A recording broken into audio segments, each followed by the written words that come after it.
I'm Patrick Lancaster, and right now we are in Mariupol. Today we have come to the eastern side of Mariupol, where we have not done reports yet. This is our first time here, and we're in an area that has just recently been taken control of by the DPR and Russian forces. We're here at a bomb shelter where people have been hiding for their lives, and we're going to talk to them, see what it's like living down there, and just find out what the situation has been like, what has happened, and what they expect for the future. So please like this video, share it across all social media, and remember, I'm an independent crowdfunded journalist, so you can support my work with the link on the screen or in the description. Now let's go get some facts.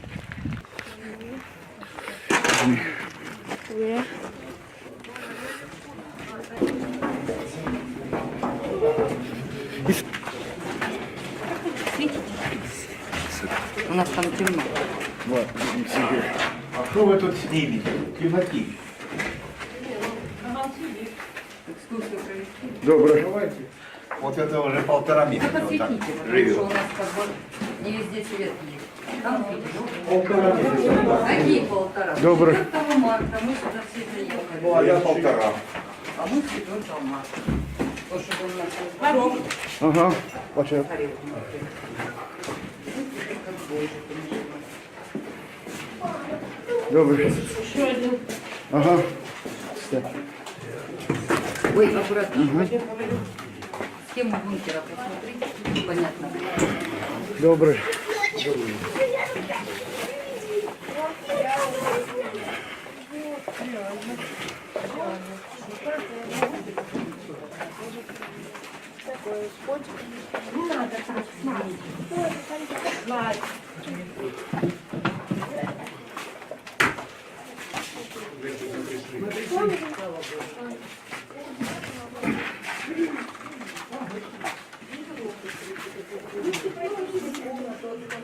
Добрий день.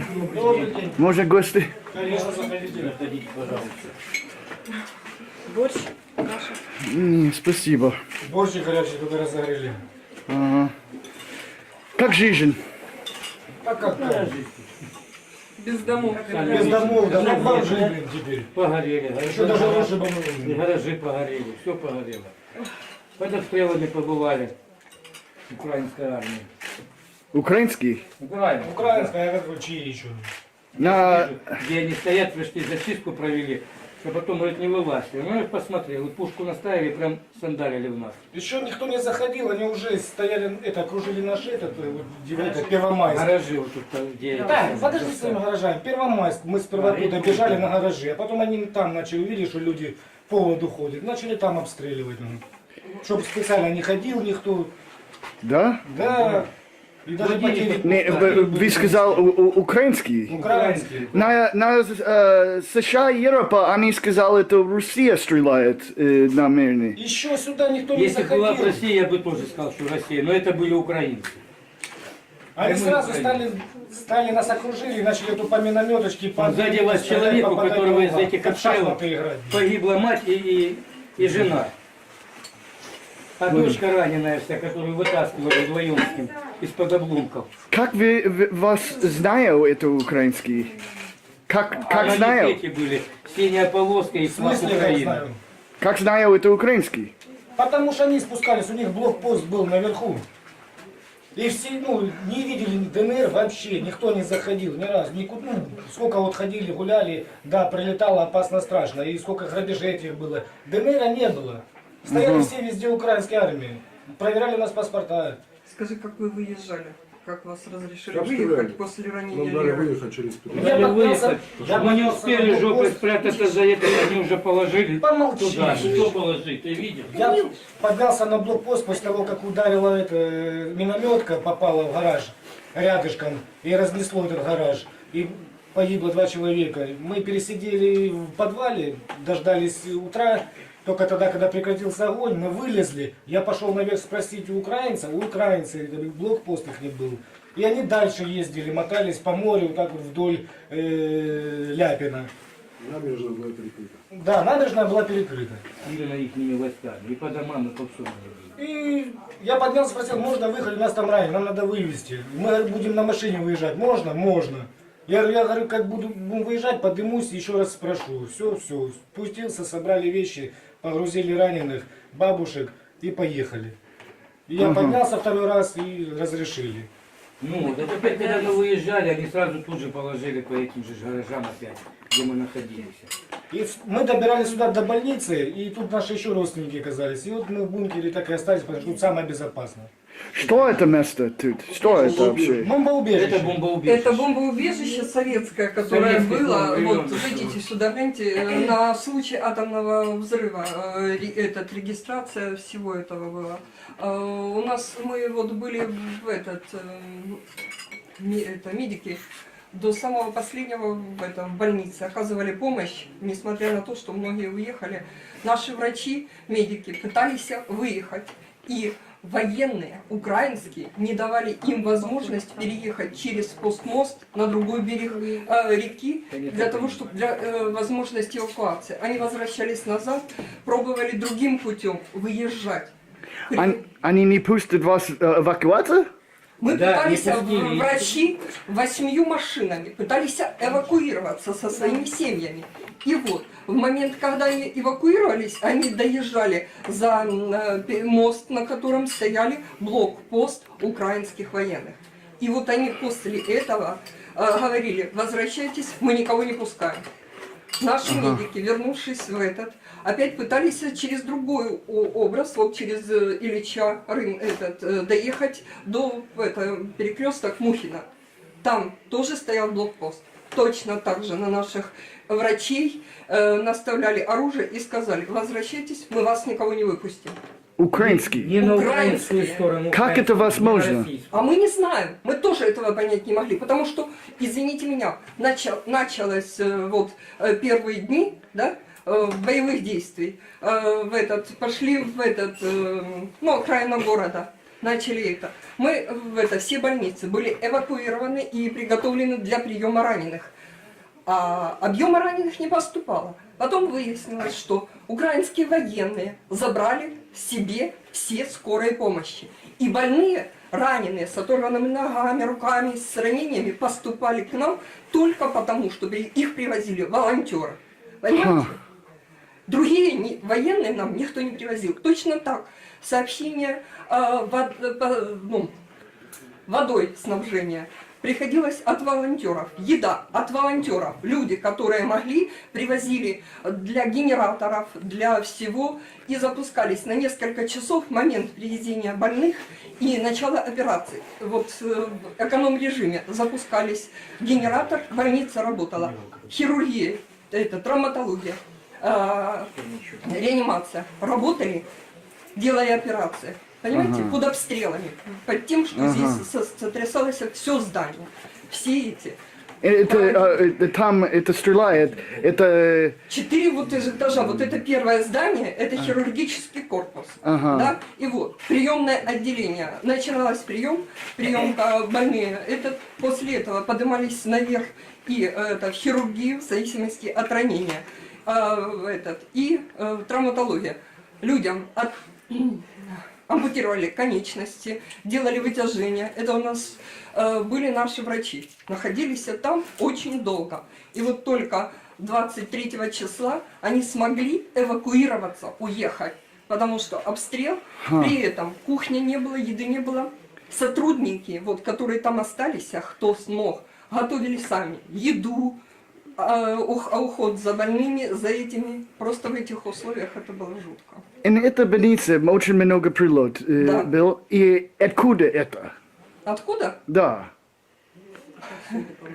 Не знаю, вы знаете, очень долго, как говорится, это нам говорят, это, наверное, ДНР. Но ДНР мы не Пойдите видели. Мы поснимайте. видели по дороге мы видели разъезжающие украинские танки. Мы видели, когда украинские танки заезжают в наш двор сюда, да, вот посередине двора находится колодец, в котором люди брали воду. Извините меня, и который сейчас, извините за это, и потом его просто начали обстреливать так, что ни воды взять, ничего. Кто? Украина, кто? Украинские военные, понимаете, в чем дело? Как это возможно? Европа и США и все это сказали, украинские не стреляют на А мы не Армении. знаем. Они сказали... Кто не стреляет? Олег, Вы Олег, что? помолчи, пожалуйста. А мы не знаем, почему так. Потому что мы всегда себя считали Украиной. Понимаете как? И, ну, то, что было нам сказано, некоторые это что, батальон Азов перехватил влияние даже над вооруженными силами. Было первое время, даже они между собой какой-то вели даже боевые действия. После этого, извините меня, все было подчинено Азову. То, что нас не выпускали, это однозначно. Эвакуироваться отсюда мы не могли. Куча раз говорили, вот, будут автобусы, будет какой-то транспорт, соберитесь, напишитесь, кто будет эвакуироваться. Но ни разу не было никаких транспорта, не давалось никаких официальных представителей. Все было на уровне, простите меня, только сплетен. Понимаете? И когда эти пытались сами это проделать, не выпускали практически никого с левого берега для пересечения моста. Даже были взорваны мосты, которые такие пешеходные маленькие мосты, и те не могли были в это пересекаться. Ага. И как далеко назад украинский был контролировать это? Сейчас это ДНР Россия, да? Сейчас это ДНР Россия контролировать эту территорию тут. Сейчас все еще идет, извините меня, вот как раз над нами, да, у нас как-то такой над этим городком, получается так, что выбивают Азов, который сидит в заводе Азовсталь. И все еще эти боевые, и все еще происходит над нами. Наши дома, вот, это родственники, у которых дома погорели, понятно? Ну, у нас, у медиков тоже в первые дни наши дома сгорели сразу. Понимаете, квартиры наши погорели сразу. Мы все время находились в больнице. И ночевали так многие семьи медиков тоже находились в больнице, тоже так. В прилеты по зданию видно и эндокринная, и где находились эндокринология, где находилось лор-отделение. В верхние этажи находились операционные. Туда были прилеты. Это как? Ну, на этих не написано, чьи они, эти, но... ДНРовцев мы увидели только через месяц, после того, как, простите меня, это все происходило над нашими этими. А то, что танк заезжал за этот и стрелял отсюда, и после этого Какой танк? украинский танк заезжал, Прятался за народом и стрелял. украинский танк стрелял, и после этого, он, понимаете как, они прикрывались просто больницей. Больными, ранеными. Они прикрывались и очень сильно хорошо использовали нашу больницу как один из моментов прикрытия. Понятно? После этого очень сильные шли уходы. Отстреляется танк, уехал. Отстреляется какое-то передвижное орудие, миномет.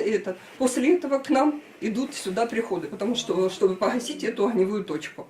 Понимаете? Точно так. Рядом находится больница с душевно больными людьми. Туда тоже были сразу прилеты, разрушения. И еще один момент. Понимаете как? Вот только совсем недавно мы увидели ДНРовцев. И то, что они сделали, это они начали стараться нас обеспечить водой, хоть каким-то хлебом и вывозом тяжелораненых. Понимаете? Эвакуацией. Первое.